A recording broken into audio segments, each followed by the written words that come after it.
ইসলামী বিশ্ববিদ্যালয়ের ছাত্রদলের দুই নেতার বিরুদ্ধে চাঁদাবাজির অভিযোগ।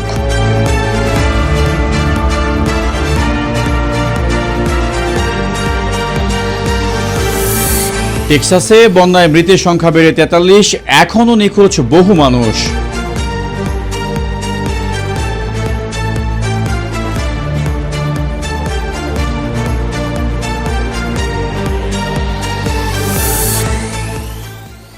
কিমকে শক্তি বাড়ানোর সুযোগ দিলেন ট্রাম্প।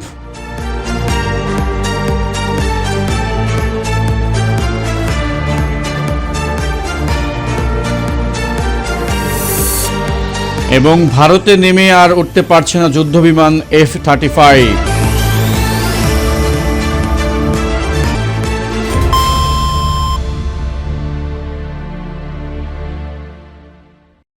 ইসলামী বিশ্ববিদ্যালয়ের দুই ছাত্রদল নেতার বিরুদ্ধে চাঁদাবাজির অভিযোগ করেছেন এক দোকানদার। শনিবার বিকেল ৪টায় প্রক্টরের কাছে লিখিত অভিযোগ দেন তিনি।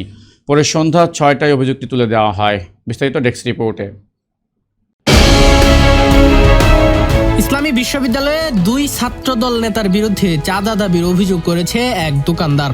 শনিবার বিকেল ৪টায় প্রক্টরের কাছে লিখিত অভিযোগ দেন তিনি। পরে সন্ধ্যা ৬টায় অভিযোগটি তুললেও নেওয়া হয়। এই ঘটনায় ছাত্রদল করে চাঁদাবাজির কোনো সুযোগ নেই বলে মন্তব্য করেন ছাত্রদলের আহ্বায়ক। অভিযুক্তরা হলেন ঝিনাইদহ জেলা ছাত্রদলের যুগ্ম সাধারণ সম্পাদক ও বিশ্ববিদ্যালয়ের ইংরেজি বিভাগের ২০১১-১২ শিক্ষাবর্ষের শিক্ষার্থী উল্লাস মাহমুদ এবং বিশ্ববিদ্যালয়ের শাখা ছাত্রদলের আহ্বায়ক কমিটির সদস্য ও ম্যানেজমেন্ট বিভাগের ২০১৩-১৪ বছরের শিক্ষাবর্ষের শিক্ষার্থী সাব্বির হোসেন।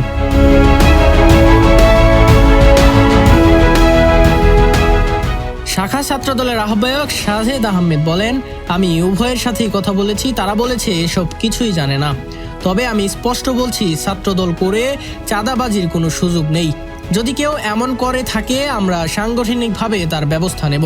বিশ্ববিদ্যালয় প্রশাসনকেও ব্যবস্থা নেওয়ার দাবি জানাবো। তিনি আরও বলেন, আমি একটা মাধ্যমে শুনলাম ভুক্তভোগী অভিযোগ তুলে নিয়েছে।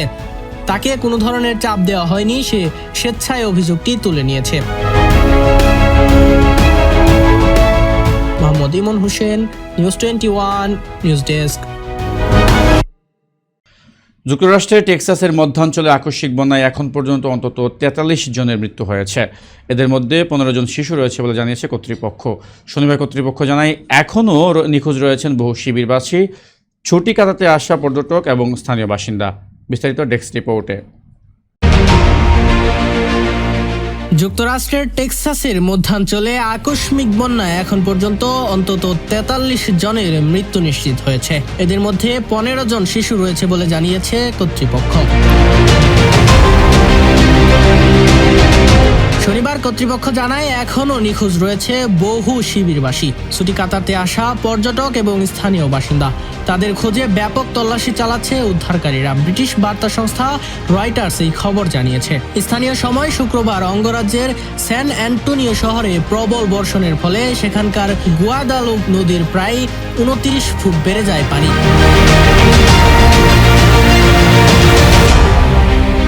গ্রীষ্মকালীন ওই ক্যাম্পটি নদীর ধারে ছিল। ওই ক্যাম্পে ৭৫০ শিশু অবস্থান করছিল। কেউ কাউন্টির পুলিশ কর্মকর্তা ল্যারি লেইথা শনিবার সাংবাদিকদের জানায়, বন্যায় যারা মারা গিয়েছে তাদের মধ্যে ১৫ জনই শিশু। শনিবার সকালে বন্যার পানিতে সরে যেতে শুরু করলে ওই অঞ্চল থেকে প্রায় ৮০০ জনকে সরিয়ে নেওয়া হয়েছে। মোহাম্মদ ইমন হোসেন, নিউজ 21 ইন্টারন্যাশনাল ডেস্ক। চলতি মাসের শুরুতেই রাশিয়া ইউক্রেন যুদ্ধে নতুন মোড় নিয়েছে। রুশ প্রেসিডেন্ট ভ্লাদিমির পুতিনকে সমর্থন জানিয়ে ৩০,০০০ সেনা পাঠানোর ঘোষণা দিয়েছেন উত্তর কোরিয়ার প্রেসিডেন্ট কিম জং উন। অন্যদিকে এই ঘটনার পরপরই ইউক্রেনের সবচেয়ে বড় মিত্র যুক্তরাষ্ট্র হঠাৎ অস্ত্র সহায়তা বন্ধের ঘোষণা দিয়েছে। বিস্তারিত ডেস্ক রিপোর্টে। চলতি মাসের শুরুতেই রাশিয়া ইউক্রেন যুদ্ধে নতুন মোড় নিয়েছে। রুশ প্রেসিডেন্ট ভ্লাদিমির পুতিনকে সমর্থন জানিয়ে ৩০,০০০ সেনা পাঠানোর ঘোষণা দিয়েছে উত্তর কোরিয়ার প্রেসিডেন্ট কিম জং উন। অন্যদিকে এই ঘটনার পরেই ইউক্রেনের সবচেয়ে বড় মিত্র যুক্তরাষ্ট্র হঠাৎ অস্ত্র সহায়তা বন্ধের ঘোষণা দিয়েছে। মার্কিন প্রেসিডেন্ট ডোনাল্ড ট্রাম্পের প্রশাসন এই সিদ্ধান্ত নিয়েছে, যা বৈশ্বিক কূটনীতিতে এক নতুন উত্তেজনার জন্ম দিয়েছে। পেন্টাগন সূত্র জানিয়েছে, এই সাময়িক স্থগিতাদেশ যুক্তরাষ্ট্রের সামরিক সক্ষমতা পূর্ণ মূল্যায়নের অংশ হলেও আন্তর্জাতিক বিশ্লেষকদের চোখে এটি রাশিয়ার প্রতি ট্রাম্পের কৌশলগত নমনীয়তার বার্তা বহন করছে।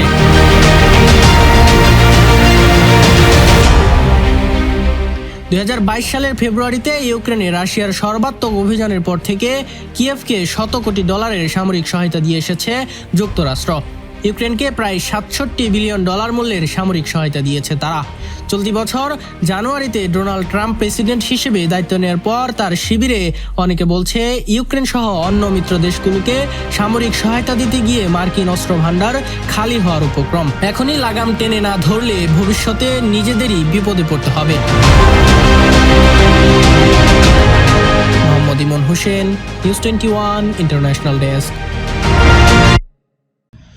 এদিকে ভারতের দক্ষিণী রাজ্য কেরালার তিরুবনন্তপুরম আন্তর্জাতিক বিমানবন্দরে জরুরি অবতরণের পর থেকে গত 19 দিন ধরে আটকে আছে ব্রিটিশ বিমান বাহিনীর 5ম প্রজন্মের যুদ্ধবিমান F-35B। গত 19 দিনেও যুদ্ধবিমানটি মেরামত করা সম্ভব হয়নি। বিস্তারিত ডেস্ক রিপোর্টে। ভারতের দক্ষিণী রাজ্য কেরালার তিরুবনন্তপুরম আন্তর্জাতিক বিমানবন্দরে জরুরি অবতরণের পর থেকে গত 19 দিন ধরে আটকে আছে ব্রিটিশ বিমান বাহিনীর 5ম প্রজন্মের যুদ্ধবিমান F-35B। গত 19 দিনেও যুদ্ধবিমানটি মেরামত করা সম্ভব হয়নি, ফলে এখন বিমানটিকে C-17 গ্লোবমাস্টার কার্গো বিমানে করে সরিয়ে নেওয়ার চিন্তা করেছে যুক্তরাজ্য, যা এ ধরনের যুদ্ধবিমানের ক্ষেত্রে অত্যন্ত বিরল ঘটনা। মার্কিন প্রতিরক্ষা সংস্থা লকহিড মার্টিনের তৈরি এই F-35B প্রকৃতপক্ষে একটি মাল্টিরোল যুদ্ধবিমান, অর্থাৎ লক্ষ্যবস্তুতে নিখুঁত হামলা চালানোর পাশাপাশি নজরদারি বা গুপ্তচর বৃত্তির কাজেও একে ব্যবহার করা যেতে পারে। যুদ্ধবিমানটি স্টেলথ শ্রেণীর হয় সহজেই একে চিহ্নিত করতে পারে না কোনো রাডার। এর মোট 3 ধরনের মডেল রয়েছে। F-35B মূলত বিমান বাহিনী রণতরীর জন্য তৈরি করা হয়েছে। 5ম প্রজন্মের এই যুদ্ধবিমানের আনুমানিক দাম $11 কোটি। সদ্য সমাপ্ত ইরান ইসরায়েলের যুদ্ধে F-35 লাইটিং II এর বহুল ব্যবহার করেছে ইহুদি বিমান বাহিনী। এছাড়া মার্কিন নেতৃত্বাধীন জোট ন্যাটো দেশগুলোকে এটি প্রচুর পরিমাণে বিক্রি করেছে যুক্তরাষ্ট্রের সরকার। যুক্তরাজ্য ছাড়াও নেদারল্যান্ডস এবং ইতালির কাছে রয়েছে এই মার্কিন যুদ্ধবিমান। মোহাম্মদ ইমন হোসেন, নিউজ 21 ইন্টারন্যাশনাল ডেস্ক।